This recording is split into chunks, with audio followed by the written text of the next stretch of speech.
I mean, that in a nutshell is literally the formula that's got me the 10, 15 million views or 250 million views on my channel in total. Welcome to Channel Chats. Today we've got another successful YouTuber with over 1.2 million subscribers who's going to help us understand what we need to do to grow our own YouTube channels just like he has. Really excited to have him here. He makes educational videos on how to do magic tricks with a number of his videos at over 10 million views each. So we've got a lot to learn from him. Really lucky to have him here today. So, Oscar Owen, thanks for being here. Welcome to Channel Chats. Thank you for having me. Pleasure to be here. I like to start this podcast asking the same question to every guest just to get straight into it.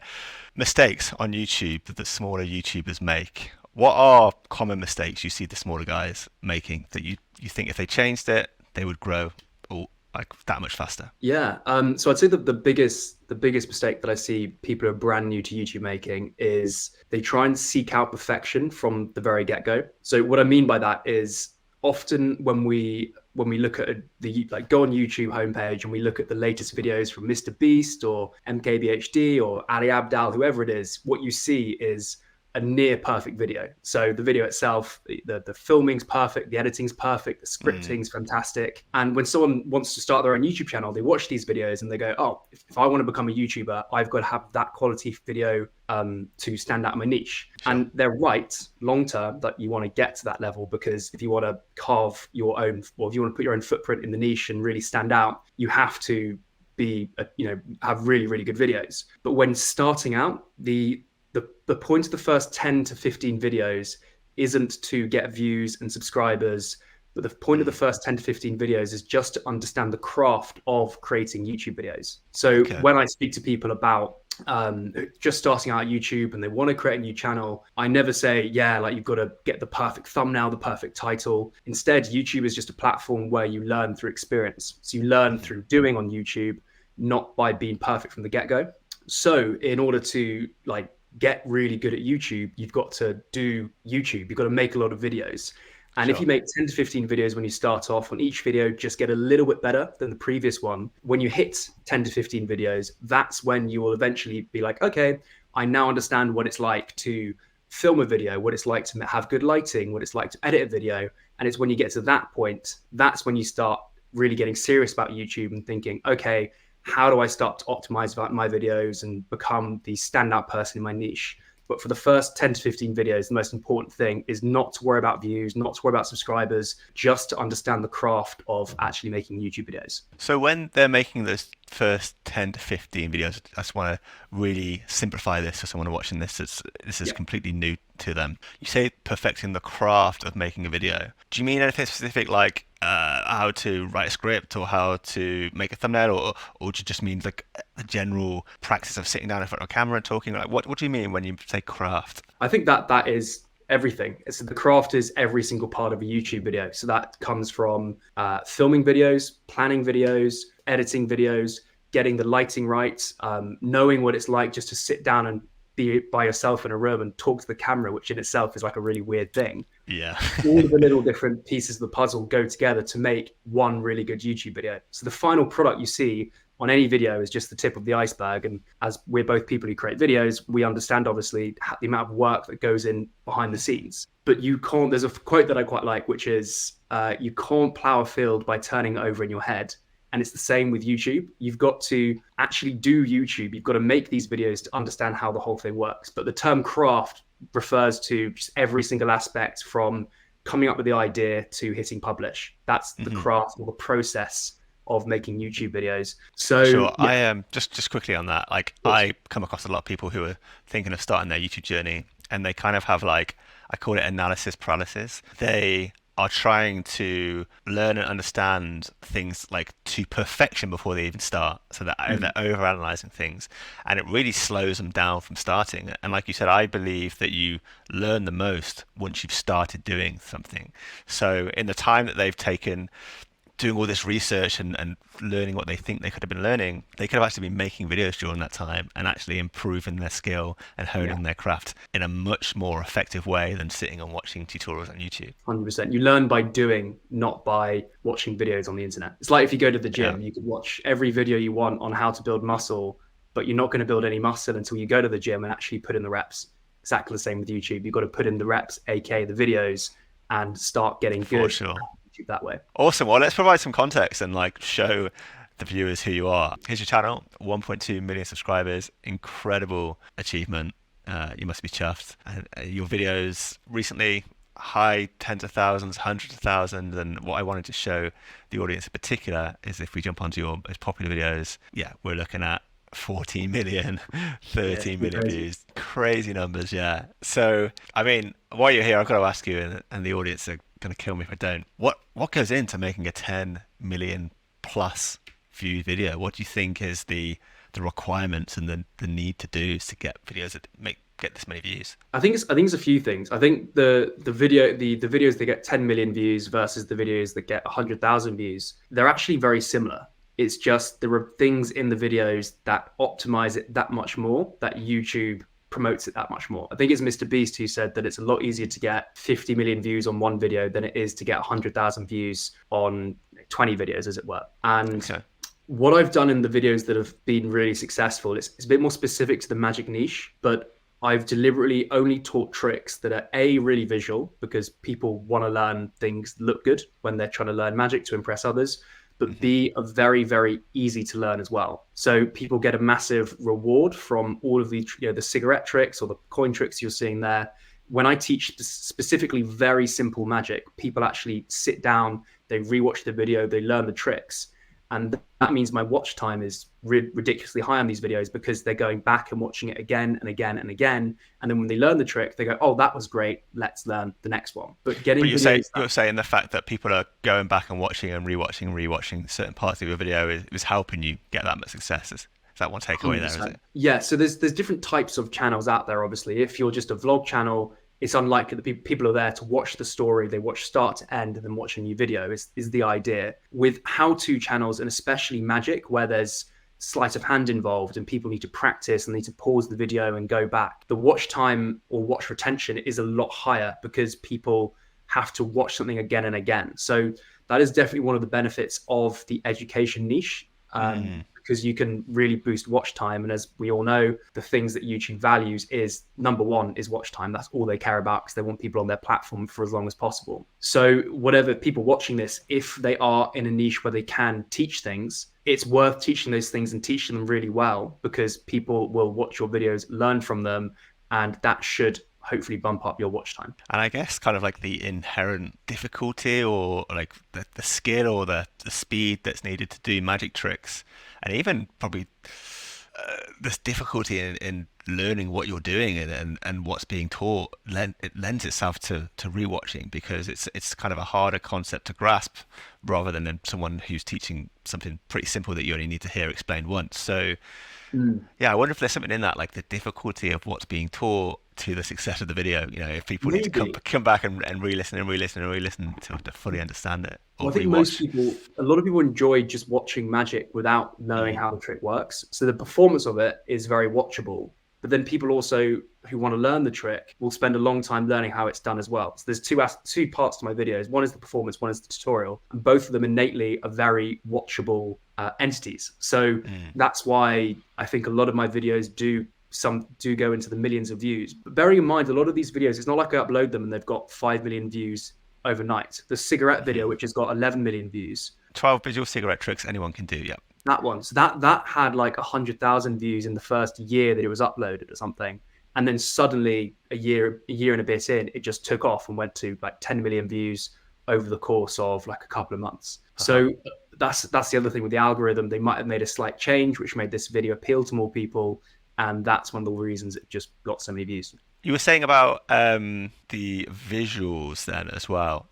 Magic is a very visual thing. Do you think that factors into the success, the 10 million plus views? 100%. So when I create those videos, I find the most visual tricks. Let's say I'm teaching 10 tricks. I'll find the most visual tricks and I'll put them at the beginning. And this sort of goes into the general YouTube strategy. So for all my videos, I follow a 4-point framework, which is known as the Hive framework. And that's hook, introduction, value, and end screen. Mm. And this is a lot of YouTubers follow this as a general base. But if someone's just starting YouTube and they don't know about it, then what each one stands for is A, the hook. So that's when the first 10 to 15 to 20 seconds of your video, that's when you've got to really grab the attention of your viewers. You've got to leave them curious and craving more. So you maybe tease the best parts of your video. So in my case, I tease the most visual magic tricks and the things that I know that they're going to want to know how they work. But, you know, if you're doing a vlog, you might just tease the most exciting part of the vlog. Or if you're teaching someone something, you say, in this video, you're going to learn how to do X, Y, Z. And then that's the hook, because they want to know how to do that. Then I have an introduction. So the introduction is just when you have the hook, then you've got the introduction. And that's just when you introduce yourself to the camera. So I normally just say, hey, my name's Oscar Owen. I'm a professional YouTuber living in London. Please subscribe if you want to learn more amazing magic tricks. And the point of the introduction is just to build a connection between you and your audience. Especially later on, if we talk about monetization and stuff, you want to have that connection with your audience. They actually know who they're learning from. So long term, they'll subscribe to you and maybe buy things from you. So that's the introduction. So when you say introduction, you were talking about introduction to yourself as the creator rather than just an introduction to the video, like introduction yeah, section. normally a bit of both. So I just say, in this video, you're going to learn 5 amazing magic tricks. By the way, my name's Oscar Owen and da da da da da da. Okay. Again, you want to keep it short because it's not the most interesting part. But once my YouTube partner actually gave me was they ran loads of tests on, if you ask subscribers to subscribe to your channel, they're much more likely to do so. And I was always under the mentality that's like, if someone wants to subscribe to my channel, they'll just click subscribe. But they did all the background testing, and she said, look, if you actually say, please subscribe if you want to learn more, people go, oh yeah, I will. And then they hit the subscribe button. So that's just a little tip to up the number of subscribers. So what's the relevancy there? Are you using that in the introduction? Yes. Okay. So good. Yeah. Hook where you tease the part, introduction where you introduce yourself, introduce the video, I guess, generally as well. And then just say, if you want to learn more about, or if you're a vlog channel, if you want more incredible vlogs doing X, Y, Z, then please hit the subscribe button. If you're a gym channel, if you want more amazing gym tips every single week, please hit subscribe. And that's the introduction. So it just builds a connection between the audience and yourself. Then there's the value, and the value is just like the main chunk of your video. And normally I try and split this myself into like numbers. So I'll do like 10 tricks or 5 ways to do this card trick, as it were. And that just makes it very easy for viewers to follow along. But again, if you're a vlog channel, you'll have like a story. So you look at the classic story arc, or maybe if you're just talking about something, you can split it into 3 chapters. It doesn't have to be 10, it can be 3 or whatever. But if you just do like a listicle kind of structure for most videos, it means they do really well. It just, for some reason, people like following that. And then finally, there's the end screen. And the end screen is just where at the end of the video you say, hey, if you like this video, please subscribe, or please check out this other video. And if someone's made it all the way to the end of your video, it probably means they're one of your ideal subscribers. So you want to encourage them to subscribe or to watch another video, so they build more trust with you and they go down the wormhole of your videos. I like that, the Hive framework. I've been doing this for a while now, and I've never heard of the Hive approach to making videos. But it's such a simple acronym to have burn into your head and to follow along with. I really like it. I mean, that in a nutshell is literally the formula that's got me the 10, 15 million views, or 250 million views on my channel in total. So it's just Hive for. And what you said about using lists, I've heard some theory around this, that when you break your videos into lists, like 5 things. So your video, 12 visual cigarette tricks that we have on screen right here. When you have a list like that of 12 tricks, I heard that it creates a curiosity gap. You know, if someone is watching and they only get through to number 5, they still have that nagging feeling that I need to stay to 12 to see all of these tricks. What are the next 7 going to be? So it inherently can keep people watching and increase retention, which a byproduct of that is our videos doing well and our channel seeing more success. So it makes complete sense to be using lists. Really, really interesting to hear you explaining it that way. 100%. And then on top of that, in the hook, for me, but this applies to other channels as well, if you tease the very best parts, but then you put the very best parts at the end of the video, that will also encourage them to watch the whole thing. Because if you tease the best part of, let's say, your vlog, and then you put the best part at the beginning, it fills that curiosity gap, right? They go, oh, okay, that's what I wanted to see. And then they click off. So for me, I'll put the most visual, the most mind-blowing trick at the very, very beginning as a teaser in the hook. But then the tutorial for that trick will be always trick number 12 if I'm doing 12 tricks. And that has really bumped up my retention. And it's little changes like that I've noticed over making all these different videos. that will be the difference between 100,000 views at a million and 10 million. Yeah, wow, that's awesome. And just thinking back as well to what you said about the hook, you said it's to create curiosity and a craving to watch more of the video, and you kind of gave examples of what you could say in the hook to do that. And I think a lot of people watching this will be thinking of that in terms of script writing. What can I write down to create curiosity and make people crave to watch the rest of the video? But it sounds like you're also thinking visually in that section as well, and what visual elements can I use? Is that true? Is that fair to say? Yeah. Oh, a video visual is. I think with YouTube you've got to show and you don't tell. That's like a really, really big part. I mean, you could say the most interesting thing, but if you don't show that, then because YouTube is a visual platform, it doesn't really resonate with the audience. If you're trying to, let's say you're trying to make a video about like in how bad inflation is in Venezuela, for example, and that's they've got money and they're literally selling money to like make paper bags out of. That's the level of inflation there is there. If you just introduced it by saying that, it's like, oh, cool, that's interesting. But if you had actual clips of people selling money to use as fire paper or whatever, that really emphasizes the point you're trying to say. So I'd always say, show it first and then tell it afterwards. That's a great tip. The priority. Awesome. So 10 million viewed videos. You have used the Hive framework, but you've used that for all of your videos. You also said that you touched on saying that the videos that have done most well, you believe that they are kind of most widely appealing, but I think that's what I took from it, because they're simple tricks, they're really visual, that are going to impress. Is that right? Do you think the videos 100%. That have the biggest appeal have the highest chance of getting that many views? If a video's got 10 million views, it's got to appeal to obviously a lot of people. If you had a very specific niche, the chance of you getting a video with 10 million views is much more limited. That's why Mr. Beast videos do so well, because everybody wants to know, what the difference between a $1 house is and a $100 million house is. But with magic, it is relatively universal. Most people would like to learn a magic trick. So I think that does allow me to get into the 10 million view kind of mark. When it comes to videos on, let's just say, a channel on how to make a YouTube channel, there might be a bit more of a cap. I'm not saying that there is obviously a cap, but it might be, maybe 1 million views would be the equivalent of a 10 million view on, let's say, my magic channel, just because of the nature of what I'm teaching is more universal. There's more people who want to learn magic than there is who want to set up their own YouTube channel. We'll be back with more tips from successful YouTubers on how to get more views on YouTube after this quick break. But quickly, check out this Forbes article stating that YouTube ad revenue is down by up to 90% this year. I mean, if we jump over to my analytics, you can see 12 months ago, I was making £652 per month. And 12 months later, I'm down to earning less than 50% of that at just £264 per month. And I'm seeing this with the clients that I work with too.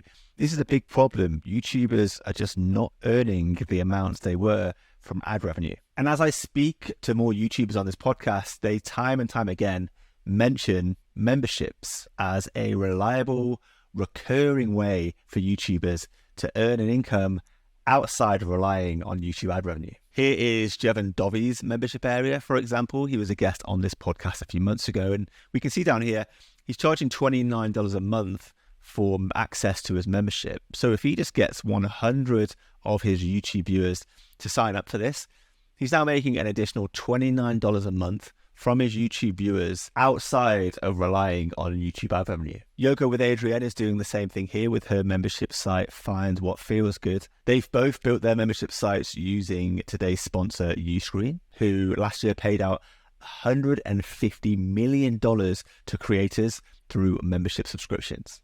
Crazy. Uscreen gives you premium video hosting, like all of the videos Jevon has uploaded to his membership area, what we can see on screen here. You can even turn that membership area into a branded app, just like Yoga with Adrienne has done here, so that her members can access her video content using whatever device they're currently on. If we jump over to Brandon's membership area, who was also on this podcast, we can see that in his membership area, he is giving his members access to live streams with him every so often. And also there is a private community hosted within his membership site. Community and live streams being two other things that you can do on your membership area that you build using Uscreen. Uscreen knows that the idea of creating your own membership space can be intimidating for YouTubers, and that's why they provide these 3 things. They pair you with a dedicated success manager who talks you through an exact step-by-step plan of how much revenue you can expect to earn from your membership area and the exact effort required to get your membership space up and running. They've created a resource hub called Membership Plus to help you learn and grow your membership, packed full of video lessons, live workshops with expert creators, and the opportunity to just connect with other creators building a membership like you are. You can join up to that by clicking the link in the description to this video. And finally, if you have a membership already on another platform, then they'll migrate all of your content and your members from that platform over to Uscreen for you. Uscreen stands out to me because memberships is all they do. They're specifically laser focused in making it easy for creators to easily launch memberships. So if you're a YouTuber or video creator interested in creating your own membership, go check them out. The link to them is in the description to this video, and tell them that Greg sent you. Okay, just tail ending the topic of making videos that do this well, 10 million plus views. I always hear how important titles and thumbnails are for a video success. Looking through your titles and thumbnails, I really like them, and I have my reasons why I like your titles and thumbnails, but I'd love to hear from you. What is your view on titles and thumbnails, and what is your approach to? Yeah, so that there's lots of things for magic specifically. I mean, generally with thumbnails and titles, you want to firstly you got to capture the person's attention. So when someone's just sitting there and they're scrolling through their phone, you're competing not just against the other videos that are out there, but also against their dinner that's cooking in the oven. You're competing against someone texting them on WhatsApp. You're competing against so many different things. So when someone's scrolling through the YouTube channel, like the YouTube home feed, your thumbnail has got to stand out. And the best way to do that is to have often contrast. So that just stops them. Mr. Beast again is very good at that, but it doesn't have to be his style necessarily. Just something with some colors. So I always use very dark colors, and then I have my hand in the foreground that's really prominent with then some visual magic trick. But the first thing is brighter as well, isn't it, than your body? It's standing out because of the light. Yeah, and then in Photoshop, I've made my body much darker and the hand much brighter. So that A, captures attention. B, you then have to build curiosity. So once I've got their attention, they've seen something that's pretty visual. I then have like an impossible illusion. So you can see the hand one there, for example. You can see my finger is coming off and there's like a little bit of bone. That builds curiosity and makes people want to click. Or the card one, the card is floating. People look at that and they go, how is that card floating? And it creates the curiosity gap, and they have to click on the video to fill it. So yeah, that's the sort of the psychology behind thumbnails. But a very interesting thing that I was talking about with someone the other day is how thumbnails, they're still very relevant, but they're becoming less relevant now due to the autoplay feature. So if you want to go back onto the my channel there, you just hover over any one of my videos. Okay, let's hover over this one. You see it starts playing straight away. And especially on mobile, you don't even have to hover. If you're scrolling through your phone and then you just stop, the video starts auto-playing. So what's really important with this is the first 5 seconds of your video has to match what your thumbnail says. So with my videos, my old ones, before this was a feature, because back in there this didn't happen, with the hook, I always made sure that with the hook and stuff, I always made sure, or even the ones you just showed me there, like the 3 pen magic tricks, for example. That's a terrible thumbnail. I made that several years ago.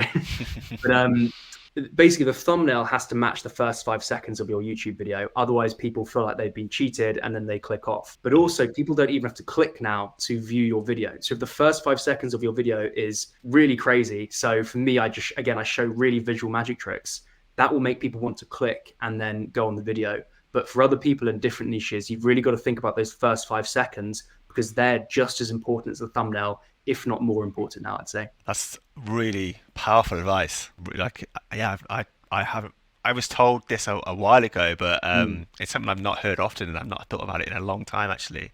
And I think, I've slipped from doing this on my own channel. So really useful to hear the first 5 seconds need to correspond with what's being shown in the thumbnail to match people's expectations when they click into your video. Makes complete 100%. Sense. Maybe we can just click into one of your videos and watch the first 5 seconds to get a Yeah, if visual you go on example of the this. coin trick video there, this is Yeah. actually there's a different magician performing that. But you see there's a coin floating in my hand. So someone's clicking that video expecting to see some coin tricks essentially. So if you then click Okay. on the video now, Sure. The coin, and it instantly vanishes. so you've seen a coin He then vanish. produces it from I thin air. did, yeah. What So there we go. We've immediately Yeah. we've clicked on the thumbnail with hands and a coin trick being shown in the thumbnail, and straight away we are seeing Yeah. hands performing a coin trick. Yeah, makes So complete the sense. point of the thumbnail is to capture the attention and make someone click on the video. And then the point of the introduction is to meet the expectations of the thumbnail and then exceed it as well. So I don't just show one trick, I show 4 or 5 tricks in the introduction that people want to learn as well, because they go, oh, that's even better than a coin floating. I want to learn this, this, this, this. And then that sets you up for a really good video. Then you've obviously got to deliver on your promises, but that is the thinking and the foundations behind my thumbnails and titles and the introduction to my videos. Really powerful advice. Right, on to making money as a YouTuber. Outside of ad revenue, you told me before we had this call that you have created a digital product that makes you over 6 figures, has generated over 6 figures in total. I've got it up on screen now, learnmagic.com, your own paid for magic courses. And you've had a lot of success with this. The landing page looks amazing, by the way, really nice design and really clean. I wonder if you could share some tips with the viewers on how to build a 6-figure plus digital product as a YouTuber. Yeah, I mean, the first thing I'd say is why create a online course or a digital product when you could sell merch, or you could make a physical product, or you could just rely on AdSense? And the main reason I would say digital products, at least in my opinion, are the best form of passive income, and one of the best ways you can monetize your YouTube channel, is because there are so many benefits to selling a digital product like an online course. So the first thing is they don't break. So like a physical product, you send out, I could design a deck of cards, but when I've got to send those cards out, they might get lost in post. They might have defects on them. I've got to manage then customer service. And there's a lot more that goes into it because it's a physical product, right? The second thing is often there's you can sell to the whole world. So if someone wants to buy this in China, they can buy it in China. If someone wants to buy this in London, they can buy it in London, and they get it instantly, which is one of the reasons why digital products are so great. So the views I teach and give as much value as possible on my YouTube channel about magic. I direct people to my course, and then some of them who want to invest in their magic and take magic to the next level would buy my card magic course. So I've got a question for you. Of course, how do you know that your viewers are going to want to buy your product? Did you know before you bought this? Is there a way of finding that out, or is it kind of a leap of faith to an extent? No, that's a really, really good question. So if you're just starting a YouTube channel, build a community first. Okay, I mean, I don't have the most active, engaged community. I don't have fans messaging me every left, right, and center, but I still have people who watch my videos and want to learn magic. So I'm not saying build a community in the sense that you need to be engaging them every single day and making content every other day to like appease them or whatever. It's more about just build a community. And what I did, I just put a message out on my community tab on YouTube, and I just said, I'm thinking about making a course. Who would be interested? And I got loads of people saying, I would love it, I would love it, I would love it. Nice. Then in my videos, I made a email list. So I was teaching magic trick, and you can probably find them some on my channel. And I say, hey guys, I'm making a course on card magic. I'm thinking about teaching this. I want to make it the best card magic course in the world, all that kind of stuff. If you want early access, you've got to incentivize them to do this. Put your email in this box here, and I'll email you when the course is ready, and you'll also get a discount for being an early bird. And I was able to build my email list to about 5,000 subscribers from all the different people watching my videos. But it took me about 4 or 5 months to actually make that course from start to finish. So I was just promoting it for 4 or 5 months beforehand. And then I did a pre-launch for the people who got it, who actually subscribed to it early. And I gave them half price because, they were one of the reasons why I actually made the course. And then I sold it to the general public. So to answer your question, I use your community because they're your biggest asset. And you can also ask them to help you make the course. Put questions out there saying, hey, what would you like me to teach you? What do you want to see? And also in your YouTube videos, if you're often getting questions, be like, oh, hey, can you teach me more about this or more about that? You can take all those questions and then turn it into the structure of a course as well. I like that community-driven curriculum, I guess, in a sense, deciding what is going to be in the product. And the 5,000 people joining the email list during those 4 to 5 months it took you to make your course is the proof that there is an appetite for that 100%. course. I guess if you had no one join that email list, you Yeah. probably would stop during that 4 to 5 months and stop making it because you realize Yeah. there's no appetite for it. And that doesn't mean 5,000 people bought it. Or, a lot of them were probably children or people who couldn't afford it, but they were just, it just gives you that indication that, okay, I've got something here. And then you keep doing it and you see what other people have done as well. So I wasn't the first magic course ever created. There were loads of others. So I also bought those courses and I saw what they taught and how they taught it, if I could improve in different ways, and took things from them that I thought were really good. It's all about seeing what is out there in your industry, in your niche, and then using your audience to confirm that, and then actually building a fantastic product. Okay, on the topic of building a successful digital product, specifically courses, actually, as a YouTube, I've got a question, and I know a lot of people are thinking this too. YouTube channels, we put education, lessons, tips on our YouTube channels, but then a course is also education, lesson, tips. Yeah. How do you approach structuring and building a course versus growing your channel? How did you differentiate between what was in the course and what was on the channel, and why would people buy your course when they could watch your videos? What's your approach to that? Yeah, that's a really good question, because there's a lot of different theories on this.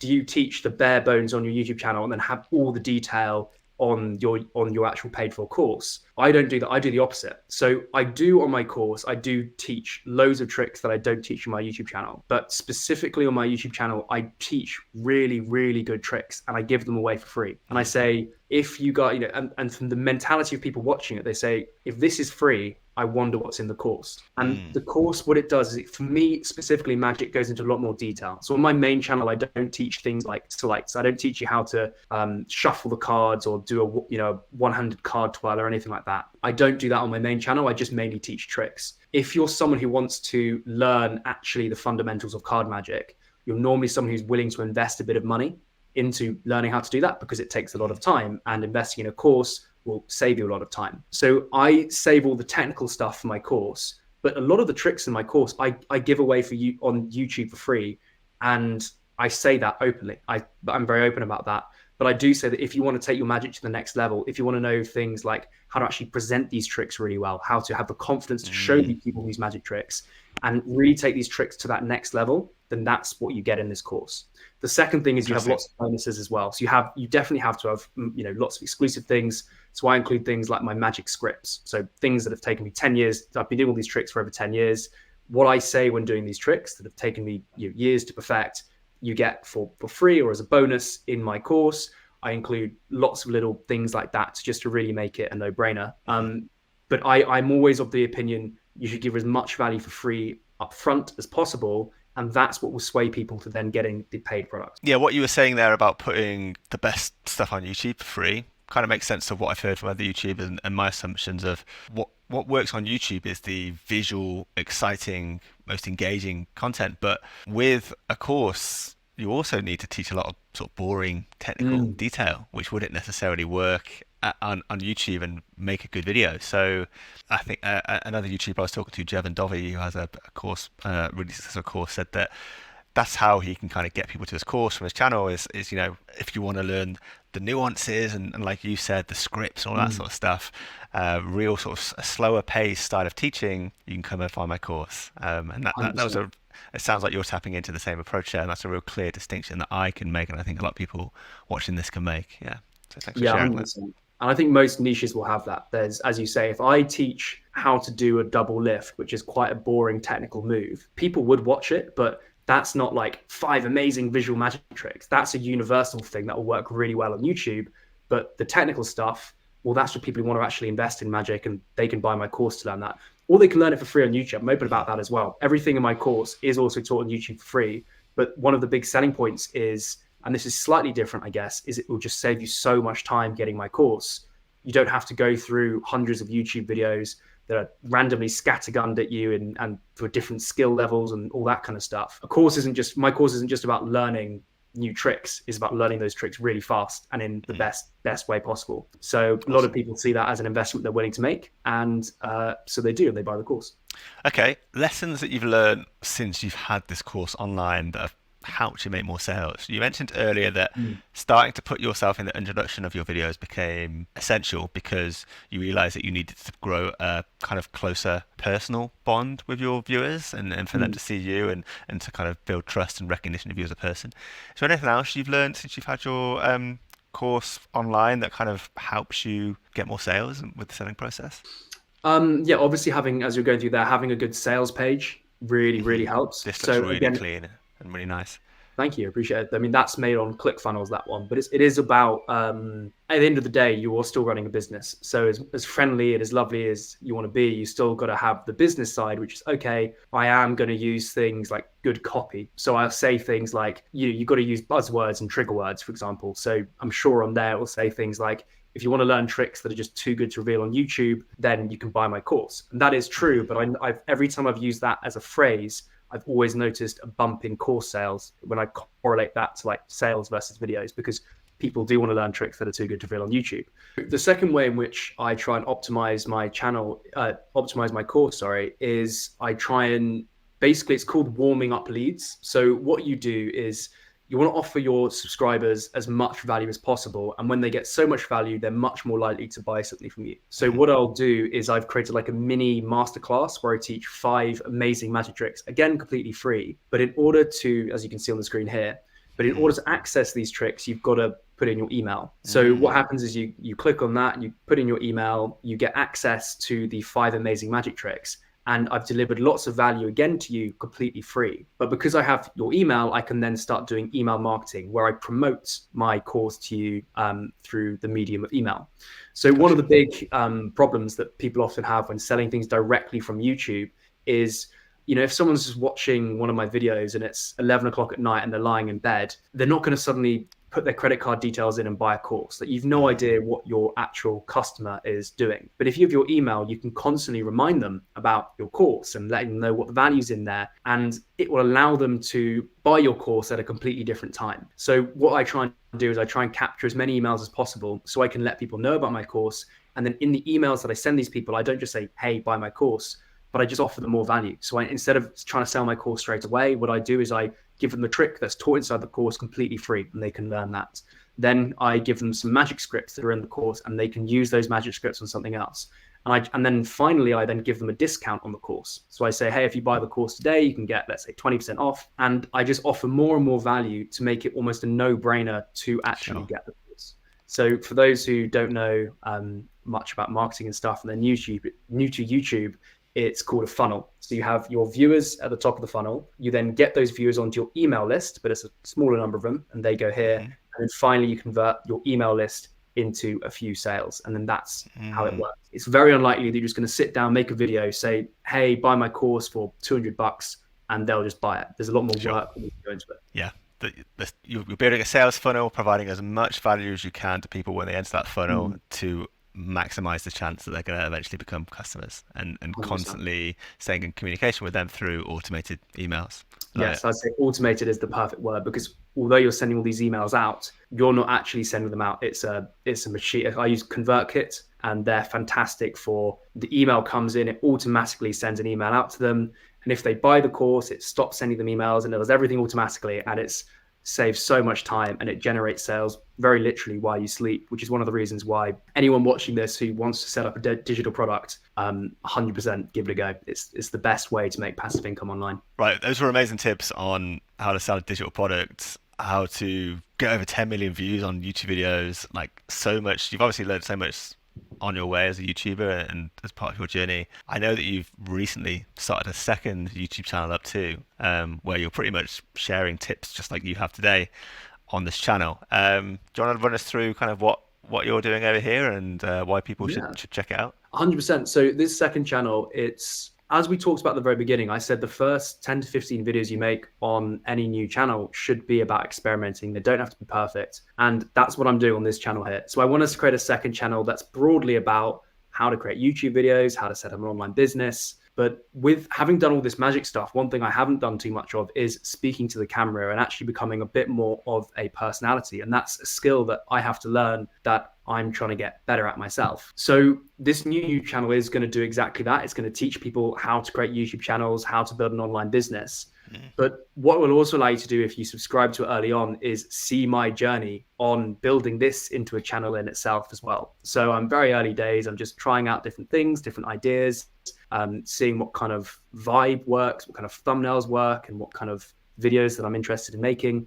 But if people want to learn how to create a YouTube channel from someone who's got a YouTube channel already that has 1 million followers and have built a business from it, that's going to be the point of this channel here. And I'm just going to be sharing everything that I learned along the way, all the stuff I've already learned. And I just want to provide as much value to people as possible on their YouTube journey. Yeah, it completely makes sense you starting this channel up. Yeah, you've clearly learned a ton from building your own channel to over 1 million subscribers. A lot of knowledge to share there, which is evident from just what we've covered here. So the fact that you're getting into YouTube education and sharing like tips and findings like I am in this space, like it's great to have you over here and jumping into this. And I can see the clean thumbnail style coming over here as well. You're experimenting with different icons in the background, maybe some Ali Abdal inspiration on some of these thumbnails. 100%. Experimenting, like you said, and just learning the craft for the first 10 to 15 videos. So completely putting into practice what you preach.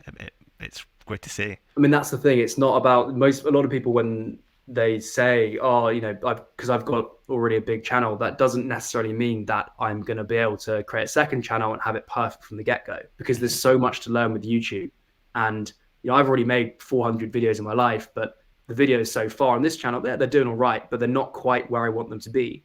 And I'm learning how to do it just by making more and more of them. So it goes back to the point at the very beginning, maybe to bring this conversation full circle, that the best way to do YouTube is just to create videos and see what works, figure out your style, figure out how to do everything. And that you only learn that through putting in the reps and actually making videos. So yeah, but just going back to the channel, if people want to follow my journey and see how this channel does, and hopefully it will blow up one day and start getting a bit of a community there and whatnot, please subscribe and send me a message, and I'm more than happy to help anyone out on the YouTube creation content process. For sure. I'm going to subscribe now, actually, and follow your progress along the way. It's always good to see what people in the same space as me are doing and how well they're getting on, and any innovative ideas that they come up with. And it'd be great now that we spoke with each other to just see how you're improving. I've already spotted this video down here, how to become an amazing storyteller, which I am going to be adding to my watch later list, because that's something I feel that is so important on YouTube right now. Important on YouTube right now, and it's a skill that I'm always trying to get better at. So yeah, cool to see that video on the channel. Awesome, great. Well, yeah, I will put the link to this channel in the description to this podcast episode. So anyone watching, make sure to check out Oscar's new channel. And if you're interested in magic as well, I'll put the magic channel in the description too, so people can go and see some awesome coin and hand tricks. Oscar, thanks for being here. It was super useful. I selfishly love these podcast episodes because I get to learn a ton from people who are doing a lot better than me. So I've loved to chat to you, and I'm sure that the viewers. So 1 second. I'm sure that the viewers got a ton of value from this too. So thanks for being here, and great to meet you. Thank you for having me on. Appreciate it. All good, my pleasure. Right, guys, that's another episode of Channel Chats Down. Tune in on the next one with more YouTube tips just like this from people who know a lot more than I do. Always a pleasure to have you here, and I'll see you soon. All right, bye, guys.